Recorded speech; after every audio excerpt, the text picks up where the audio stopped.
तांदळाचं पीठ आहे. मी तांदूळ हे केलेले धुवून सुकवून त्याच्यामध्ये आता जर तुम्ही 1 किलोचं बनवत असाल तर 1 किलो तांदळाला निदान 200 ग्राम साबुदाणे हे करायचे, दळताना टाकायचे. म्हणजे जेव्हा चक्कीत तुम्ही दळायला द्याल ना तांदूळ, जे धुवून सुकवलेले तांदूळ ते धुवून सुकवून नंतर मग 1 किलो तांदळाला त्यांनी 200 ग्राम साबुदाणे घ्यायचे. आता मी हे 2 बाउल पीठ घेते. त्याच्यामध्ये पाण्याचं प्रमाण जर तुमचं नीट असेल ना तर पापड कधी फाटणार नाही. आणि ही मी सोपी पद्धत दाखवते म्हणजे तुम्हाला परत वाफवायची गरज नसते. हे डायरेक्ट आता उकड काढून लाटायला घ्यायची. तर हे 2 बाउल मी पाणी घेणार, उकळायला ठेवते. किंवा मी आता कढई ठेवली कारण ढवळायला बरं पडतं. आता हा 1 बाउल मी 2.25 म्हणजे 2 आता बाउल घेतले तर 2.25 बाउल म्हणजे 2 आणि 1 पाव बाउल असं पाणी घेणार आहे. 1 झालं होतं, आता हा दुसरा आणि अजून पाव घेऊया. ते पाणी चांगलं उकळायला जाईल.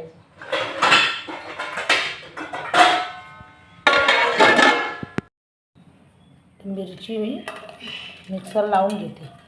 एकदम तिची पेस्ट नाही करायची, थोडी जाडसर राहिली तरी चालेल, पण दाणे राहिले नाही पाहिजे.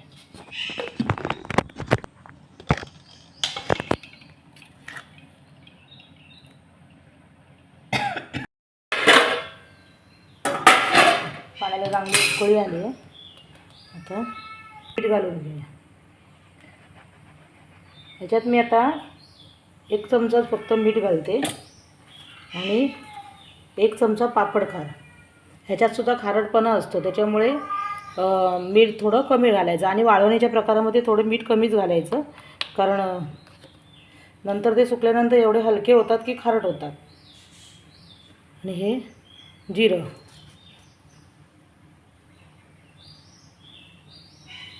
आता माझ्याकडे तीळ नाही, आता मी ह्याच्यामध्ये तीळसुद्धा घालते.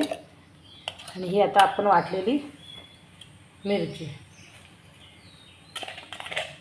आता याच्यामध्ये मी बरेचसे प्रकार करते, पालकचे, पुदिन्याचे, लाल मिरचीचे. हे मी जे पापड दाखवते ते मी विक्रीसाठी ठेवते. मी बाजारातसुद्धा घेऊन जाते आणि याच्या ऑर्डरसुद्धा घेते. आणि ही इतकी सोपी पद्धत आहे की तुम्ही घरीसुद्धा पटकन करू शकता. हे पंख्याखालीसुद्धा चांगले सुकतात पापड. आता आपण याच्यात पीठ घालून घेऊया.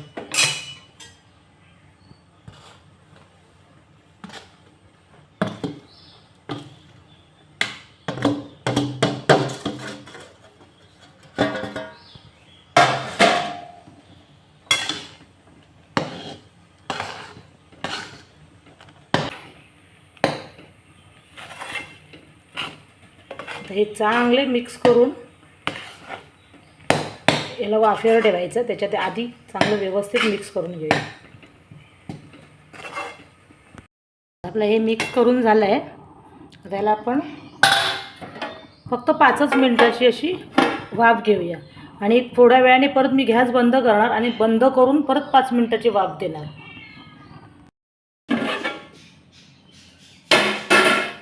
याला तर आपली चांगली वाफ बसलेली आहे. आता आपण ह्याला काढून घेऊया आणि मळायचं. हे गरम गरम असतानाच मळायचं म्हणजे ते चांगलं मळलं जातं.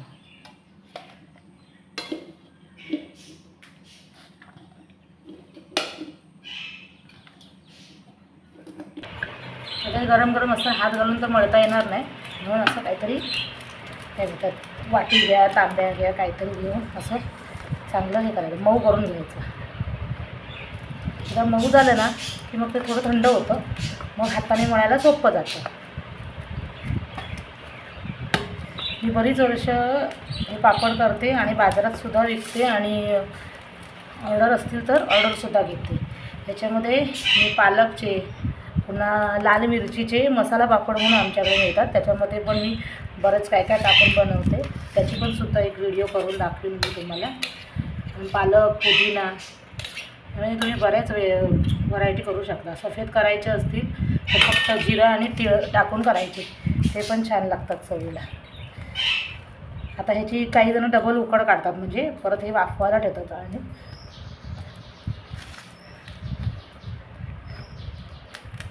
तसं हे मी सगळं आता पीठ असं रगडून घेते, मग तुम्हाला दाखवते पण हाताने मळायचं कसं ते. गरम गरम असताना केलं ना की सोपं जातं, म्हणजे नाहीतर नंतर मग ते हार्ड होतं.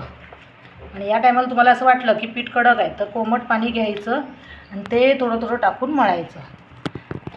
पापड खारचं प्रमाणसुद्धा व्यवस्थित असणं गरजेचं आहे, नाहीतर मग त्या पापडांना एक विशिष्ट वास येतो पापड खारचा. हे सगळं तर काढून घेऊया आणि आता मळून दाखवते मी तुम्हाला. हे जर तुम्ही रात्रीसुद्धा संध्याकाळी वगैरे केल्याने पंख्याखाली ठेवले ना तरी ते छान सुकतात आणि दुसऱ्या दिवशी हे करायचं, उन्हामध्ये दाखवायचे. एका दिवसात होणारे पापड आहेत हे.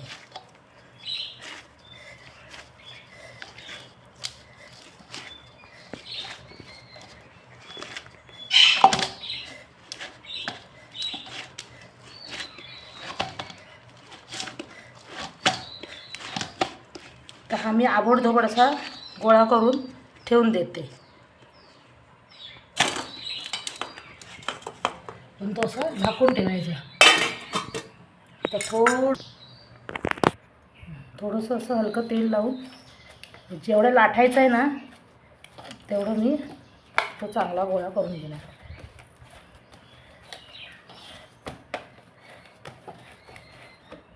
आणि हे अजिबात फाटत नाहीत, पण आपण उन्हात घालायचे नाहीत लगेच. हे मी आता सावलीत सुकत घालणार आणि नंतर मग मी ते उन्हात घालणार. असा मऊ लुसलुशीत गोळा तयार होतो आहे बघा.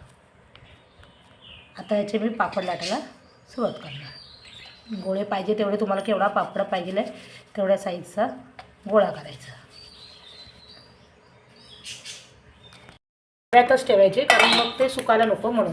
आणि घेतल्यानंतर परत त्याला असा छान मळून घ्यायचा, रगडून घ्यायचा. तर ते सुक्या पिठात घालून, कारण तेलाचा वापर नाही करायचा, वास येतो म्हणून मी सुकं पीठ लावते. आणि सहज हे छान लाटले जातात.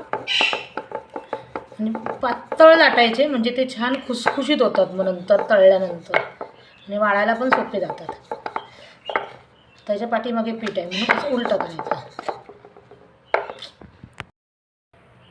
असे हे डब्यात झाकूनच ठेवायचे कारण गोळे सुकायला नको म्हणून. आणि नंतर मग पुन्हा असे गोळा थोडा मळून घ्यायचा. तर हे सुक्या पिठात घोळून लाटायचे. आणि लाटायला एकदम सोपे जातात, फक्त पाण्याचं प्रमाण योग्य पाहिजे. पाणी जर तुमचं कमी झालं तरीसुद्धा ते कडक होणार, म्हणून मी सांगितलं कडक झालं तर प्रश्न येत नाही, कारण नंतर तुम्ही थोडंसं हलकं गरम पाण्याचा वापर करून ते पीठ मळू शकता.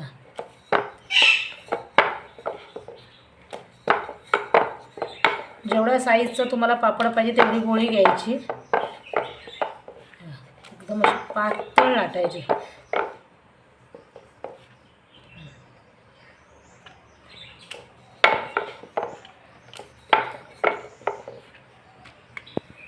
आणि हे असे एकावर एक राहिले ना तरीसुद्धा चिटकत नाहीत. आता हे सगळे माझे लाटून झाले आहेत.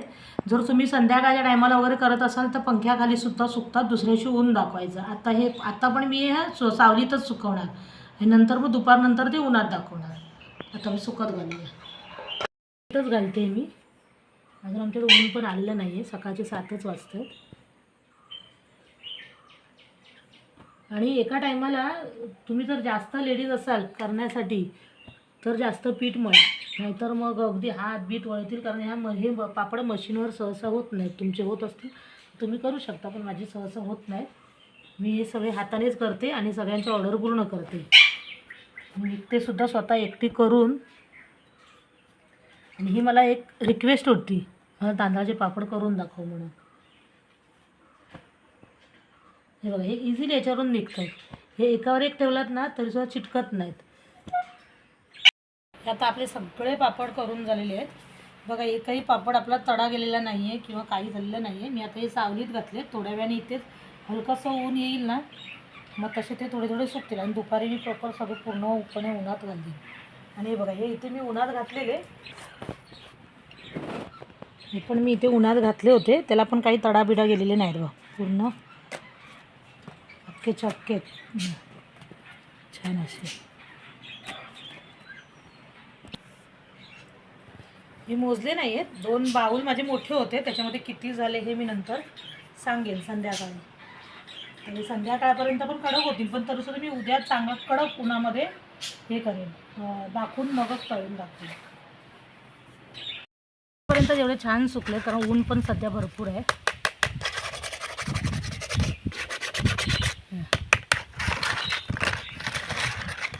तरी मी म्हटलं संध्याकाळपर्यंत ठेवेन, 5 वाजेपर्यंत अजून ते कडक होतील, मग मी तुम्हाला नंतर तळून दाखवेन.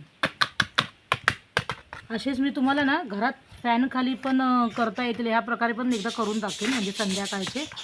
म्हणजे घरी ज्याच्याकडे उन्हाचा म्हणजे ऊन वगैरे येत नसेल तर ते घरीसुद्धा फॅनखाली करू शकतात. त्याला तर भरपूर कडक असं तापवून घ्यायचं.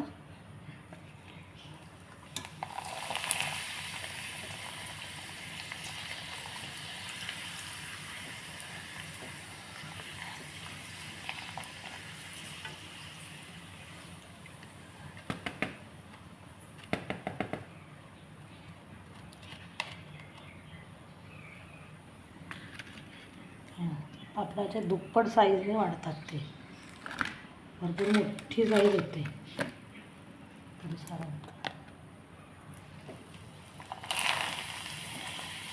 आणि तेल याच्यासाठी एकदम कडक तापवायचं, म्हणजे ते असे भरपूर फुलतात चांगले.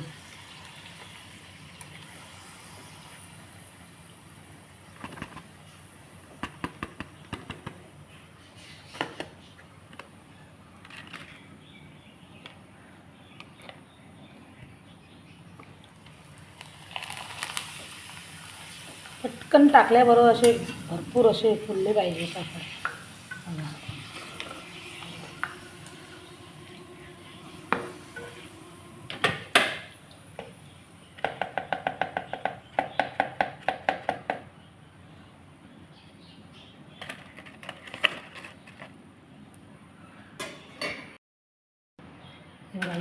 हा आपला सुकलेला पापड होता आणि तो तळल्यानंतर असे मोठे होतात. हे बघा,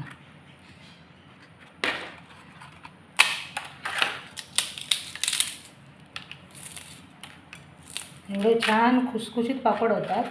आणि मला बरेच जण असे बोलतात की आमचे केल्यानंतर जरा उन्हात वगैरे घातले की त्याला तळे जातात. तर माझे एकूण एक पापड बघा तुम्ही, एकही पापड माझा फाटलेला नाही आहे किंवा काहीच नाही आहे. सगळे छान असे कडक पण झाले. एकही पापड आता तरीसुद्धा मी हे आता एवढे छान सुकले, पण तरीसुद्धा मी आता हे वर्षभर जर टिकवायचे आहेत ना, हे माझे एका दिवसात झाले, पण वर्षभर टिकवण्यासाठी याला अजून एक ऊन दाखवणार आणि एकदम घट्ट असे पिशवीत बांधून ठेवणार. म्हणजे त्याच्यामुळे कसे होतील की ते पाहिजे तेव्हा तुम्हाला खाता येतील आणि ते तसे राहणार. म्हणजे नरम आणि खरं तर ते नरम पडतच नाहीत, एवढे कडक झालेले असतात. आणि हेच मी विक्रीसाठी काढते. तर कुणाला जर पाहिजे असतील तर मला नक्की ऑर्डर करा. मी स्क्रीनवरती तुम्हाला माझा मोबाईल नंबर नक्की देईन आणि मग मला तुम्हाला व्हॉट्सअप नंबर किंवा व्हॉट्सअप करायचं असेल किंवा मेसेज करायचं असेल तर तुम्ही करू शकता. बघा, चवीलासुद्धा छान लागतात, एकदम उत्तम चवीला असतात आणि ह्याच्यामध्ये तेलसुद्धा राहत नाही. बघा, आपले लिज्जत पापड किंवा काही असू दे ते काही तेलकट राहतात, पण हे कसे तेलकट नाही राहत.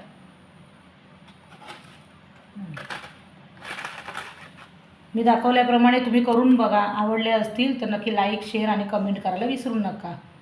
नवीन असाल चॅनलवरती तर सबस्क्राईब करायला विसरू नका.